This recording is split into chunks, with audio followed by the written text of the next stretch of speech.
Hi, welcome to the Listen Up Girl podcast. This is your daily LGBTQ plus news podcast. I'm Zach Randles-Friedman, and today is Monday, July 14th, 2026. We have 6 stories today. A gay Republican getting eaten alive by his own party, a devastating new law stripping health care from transgender inmates, an entire country amending its constitution to erase gay marriage, a political country breaking moment for LGBTQ Canadians, a moment of political comedy, and then, because we need to end somewhere hopeful, a story that will restore a little bit of your faith. So let's get into it with a gay Republican is shocked to discover that the GOP is homophobic. So let's start with a story that is equal parts alarming and deeply unsurprising. Reed Rasner is an openly gay Republican running for Wyoming's only House seat. He came out at the age of 20. He spent $1.2 million of his own money on his campaign. He endorsed the death penalty for pedophilia. He has called gender-affirming care for trans kids child abuse and has run as a loyal MAGA Republican every single step of the way. And his party has been calling him a pedophile. That's right, members of Rasner's own party have spent months spreading false allegations that he sexually abuses children. An Iowa man repeatedly posted the slur pedophile under his campaign Facebook post. A former Wyoming state senator allegedly started a whisper campaign accusing him of sexual misconduct with children. He's received death threats. He's been excluded from candidate forums, and the polls show him losing significant support after voters were told he was married to, quote, his gay husband in New York. Rasner is now suing his fellow Republicans for defamation. He told Semaphore, I've never experienced anything like this in my entire life. This isn't the Wyoming I knew or thought I knew. Here's the thing. This is the Wyoming he knew. This is the GOP he embraced. The groomer and pedophile slurs weren't invented for Reed Rasner. They were invented by the movement he supports as a tool to attack the entire LGBTQ plus community. The same party that has stripped rights from trans kids, blocked access to health care, and fired federal workers for being queer, is now using the same weapons on one of its own. Welcome to the leopard-eating faces caucus, sir. You helped build the cage. Our next story is Missouri governor signs law forcing trans inmates to detransition. Cold turkey. This one is serious and it's cruel. Missouri Governor Mike Kehoe signed a new law that will force transgender inmates in state custody to stop all gender-affirming medical treatments immediately. No tapering, no transition, nothing. No plan, you're just going to stop. The law is buried inside a routine appropriations bill for the Missouri Department of Corrections. It's a single sentence tucked on the final page. No state funds may be used for hormone treatment or gender-affirming surgery for any inmate, period. For transgender people who have already undergone gender-affirming surgeries, doctors warn this isn't a political statement, it is a medical catastrophe. Abruptly stopping hormones can cause heart complications, metabolic dysfunction, severe bone density loss, cognitive decline, and acute mental health crisis. Medical professionals are calling it simply malpractice. Missouri becomes the 7th state to ban gender-affirming care for incarcerated people. A 2018 federal court ruling already established that denying this care to trans inmates violates the 8th Amendment's ban on crucial and unusual punishment. That ruling has not been overturned, and this law is almost certainly violates it. Legal challenges are expected, but in the meantime, real people inside Missouri prisons are about to be harmed because a single lawmaker slipped one sentence into a budget bill when no one was looking. Next, we go to Senegal. It amends its constitution to ban same-sex marriage. An international story now is a stark reminder that erosion of LGBTQ rights is indeed a global crisis. Senegal has amended its national constitution to explicitly ban same-sex marriage.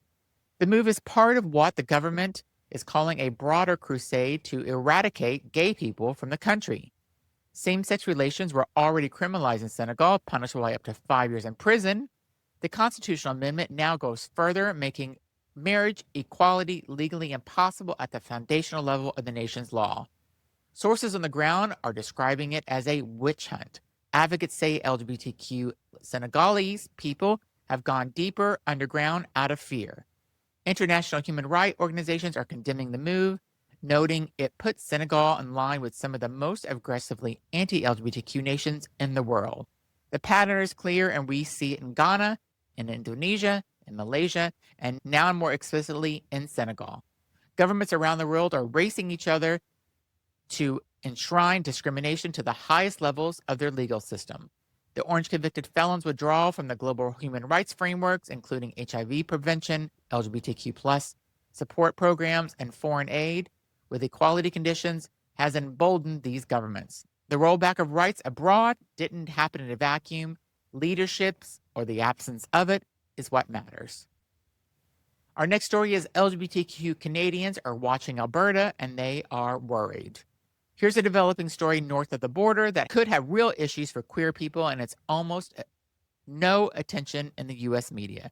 On October 19th, Alberta, Canada, will hold a referendum asking residents whether they want to begin the process of separating Canada and LGBTQ+ Canadians, particularly those in Alberta, are paying very close attention to what a separatist government might mean for them. Alberta's ruling United Conservative Party has a well-documented record on LGBTQ+ rights. Premier Daniela Smith has passed laws restricting gender-affirming care for minors, requires schools to out trans students to their parents, and has declined to distance herself from the separatist movement.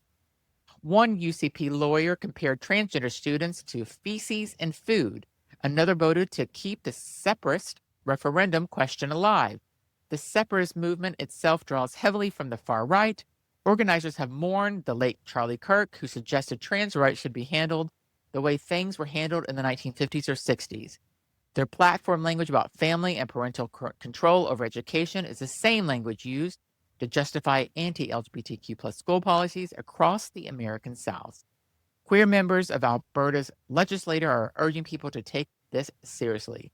Advocates say many in the separatist movement see LGBTQ issues as, quote, as ranging as irrelevant. As sovereign Alberta, shaped by that movement, would not be a safe Alberta, and that vote is just 3 months away. Let's see what happens. I guess it's happening everywhere in the world at this point. Next, J.D. Vance told a joke and no one laughed.